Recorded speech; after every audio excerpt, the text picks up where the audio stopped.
Hello everyone, and welcome to another one of math videos with Jake the math tutor. And today I'm going to switch a topic. I'm going to talk about another topic that I had come up fairly recently with the people I tutor at my college, and that would be logarithms and exponential functions, but mostly logarithms because those give people a lot of trouble. It's a kind of a new concept, and at least for them, especially after learning like multiplication, division, taking things to an exponent.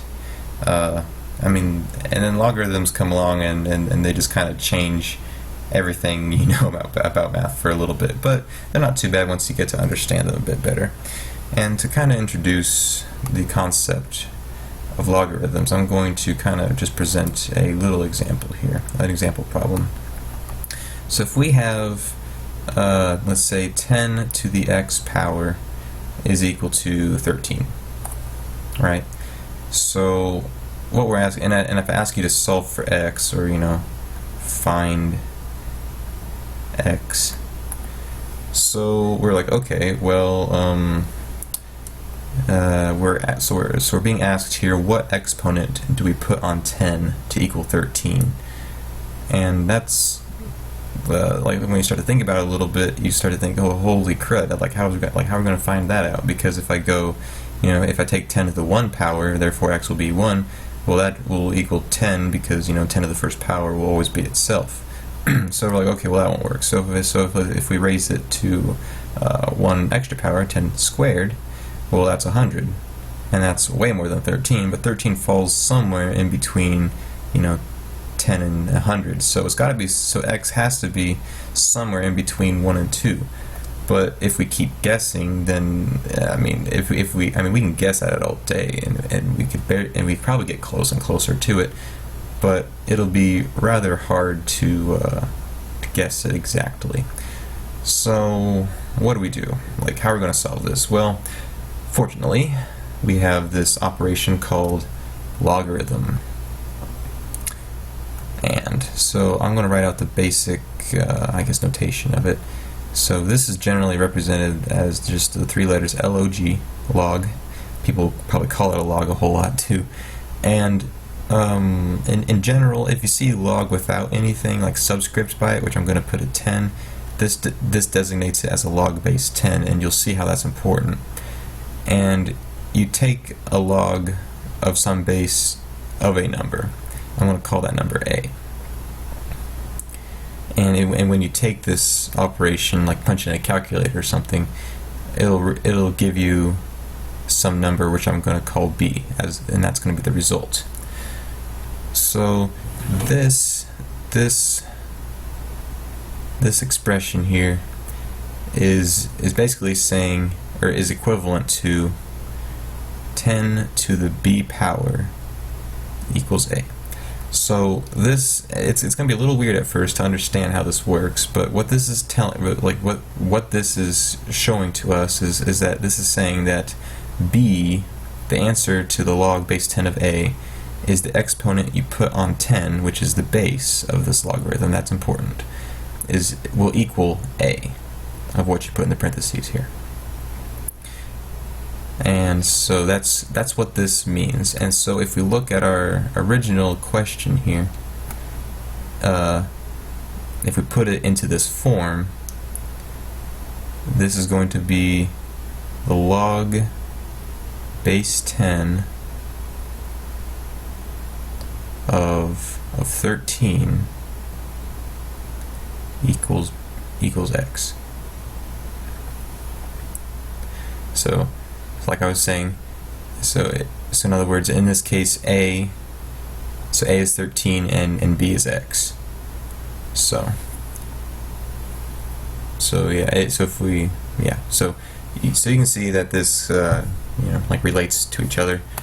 And if you have a scientific calculator or a graphing calculator, those will both have this log function on it. In fact, I'm going to just bring up the standard Windows calculator here if I can. It's actually not on here yet, so I'm going to have to search for it. There we go. Calculator. Yeah, so I have it in scientific calculator mode because having just a regular calculator is not useful anymore because of all the things I have to do when I'm studying mechanical engineering. So log is located right here, and you'll notice that this doesn't have a base on it, so that implies that it's base 10 already. So we're gonna so to input this into a regular calculator, you're gonna put in the argument, or in other words the 13, the thing you're gonna take the log base 10 of, into the calculator first. Then you're going to hit the log button, and this will get you your answer. So what we're saying here is that the log, so the x will equal, you know, that number, 1.11394. 1.11394. So we notice that this does in fact meet our kind of original conditions back here, that x has to be somewhere in between 1 and 2. So that's all. That's good. So logarithms are the operations we like to use when solving equations, or equations that look like this. They have an x in the exponent. So that kind of gives us an introduction to logarithms and what they do. Logs can have different bases than 10, but the most, as we'll see later on, is that we can do about any log operation that we want to, as long as we can use base 10, which is what all calculators have, at least as long as they're scientific. I do know that most or at least the TI-84 has the capability of actually inputting what base you want for your log, but the point is that you don't have to have log base some number like that. That's not mandatory. We can still solve equations without having the actual log base some specific number at our disposal, as we'll learn later on, but that's not for now. So the basic properties of logarithms, though, is one important thing to keep in mind, is that alright, so if we have, so like in our previous example here, we had 10 to the x equals 13, and then we took the log of 13, as well as the log of 10x. So when applying the logarithm to an equation to use it, you have to once again just follow like one of the basic rules of algebra, that whatever you do to one side of the equation you have to do to the other side. So let's see here. If we rewrite this, question here and then go about it as if we want to solve this. So the first step we're going to do is take the log of both sides, like I just said. And I'm not going to write the subscript this time. So the log, this is still base 10, of 10 to the x is equal to the log base 10 of 13. Okay? So we can input, log base 13 or log of 13 into our calculator, as we just did before, and we'll get a number out of it. But over here, we're gonna have to make use of some, previous knowledge of logarithms and what they do, and a special rule that we're going to demonstrate here. So the first thing I'm going to do is demonstrate. I'm going to write out log base. So what is log base 10 of 10 equal to? Well, this would be equal to 1, simply because log base 10 of 10 is asking us what exponent we have to put on 10 to get 10, and of course that's just going to be 1. So log base 10 of 10 is equal to 1.